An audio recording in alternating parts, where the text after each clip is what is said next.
આપણા શાસ્ત્રોની વાત કરીએ, મહાભારત યુદ્ધ, કુરુક્ષેત્ર યુદ્ધ, સ્થળ છે કુરુક્ષેત્ર, હરિયાણા, ભારત, અને પક્ષો હતા પાંડવ અને કૌરવ. હરિયાણામાં આ થયેલું યુદ્ધ, કુરુક્ષેત્રમાં થયેલું યુદ્ધ ભારતને લગભગ 100 વર્ષ પાછા આપણે ઠેલી દીધા હતા. રાજ્યનો વારસો, ધર્મ પર આધારિત અધિકાર અને 18 દિવસ યુદ્ધ ચાલ્યું. ભગવાન કૃષ્ણ દ્વારા પાઠવેલું ભગવદ્ ગીતા, ધર્મ અને કર્તવ્ય વિશેના આધ્યાત્મિક સિદ્ધાંતો, યુદ્ધ પછી મોટા પાયે વિનાશ અને પાંડવોનો વિજય. હિન્દુ ધર્મના ઐતિહાસિક ગ્રંથોમાં સૌથી વિશિષ્ટ યુદ્ધ. પ્રથમ વિશ્વયુદ્ધ 1914થી 1918, યુરોપ કેન્દ્રિત પરંતુ વૈશ્વિક અસર. સેન્ટ્રલ પાવર્સ જર્મની, ઓસ્ટ્રો હંગેરી, ઓટોમન સામ્રાજ્ય, allied powers France, Britain, Russia, USA. કારણ શું હતું? તો કે નેશનલિઝમ, મિલિટરિઝમ અને આંતરરાષ્ટ્રીય મતભેદ. ઓસ્ટ્રો હંગેરીના આર્ક્યુટ ફર્ડિનાન્ડના હત્યાથી શરૂઆત. પરિણામ શું આવ્યું? તો કે લાખો જીવ ગુમાવ્યા. દુનિયાની રાજકીય સ્થિતિમાં મોટો ફેરફાર આવ્યો. ભારત અને પાકિસ્તાનનું યુદ્ધ 1971, ભારત, પાકિસ્તાન અને બાંગ્લાદેશ. કારણ પૂર્વ પાકિસ્તાનમાં આજે બાંગ્લાદેશ થયેલો દમન અને ન્યાયવિહીન વ્યવહાર. બાંગ્લાદેશના લોકો કંટાળી ગયા હતા અને પછી ઇન્દિરા ગાંધીએ તત્કાલીન વડાપ્રધાને જે છે ટુકડા કર્યા અને પાકિસ્તાનના 2 ટુકડા થયા. એક ટુકડો થયો છે બાંગ્લાદેશ, આજે સ્વતંત્ર રાજ બન્યો અને પાકિસ્તાનમાંથી અલગ થયું.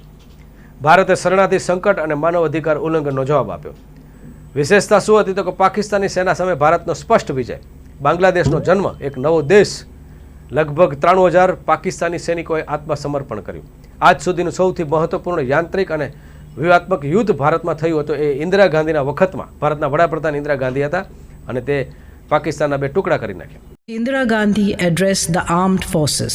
वीर सेनानी भाइयों, आप राष्ट्र की स्वतंत्रता और सम्मान की रक्षा के लिए साहस और वीरता से युद्ध कर रहे हैं. पूरा देश आपकी सराहना करता है. सारे देशवासी आपके पीछे खड़े हैं. आज सभी क्षेत्रों, सभी भाषाओं, सभी धर्मों के लोगों और सभी राजनीतिक दलों में पूरी एकता है. आपकी तरह वे भी आक्रमणकारी को पराजित करने के लिए पक्का इरादा किए हुए हैं. हमारी 55 करोड़ जनता आपके लक्ष्य में और चुनौती का सामना करने की आपकी क्षमता पर असीम विश्वास रखती है. शत्रु ने एक धार्मिक युद्ध का झूठा और ख़तरनाक नारा लगाया है. बांग्लादेश की जनता ने, जिसमें अधिकतर इस्लाम को मानने वाले हैं, इस्लामाबाद के फौजी शासन को उचित जवाब दिया है. आप और हम इस महान सिद्धांत के लिए लड़ रहे हैं कि सभी धर्मों के लोग हमारे बराबर के भाई हैं. बराबरी और भाईचारे के महान उद्देश्य हमारे प्रजातंत्र की जान है. हम उनकी रक्षा के लिए लड़ रहे हैं. भारत केवल भूमि, पहाड़ और नदी नहीं. भारत केवल 6 लाख गांव व नगर नहीं. भारत उसकी 55 करोड़ संतान ही नहीं. भारत एक भावना है.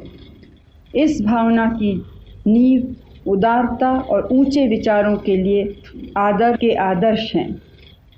यही भावना भारत के 3000 वर्षों से जिंदा चले आने का राज है.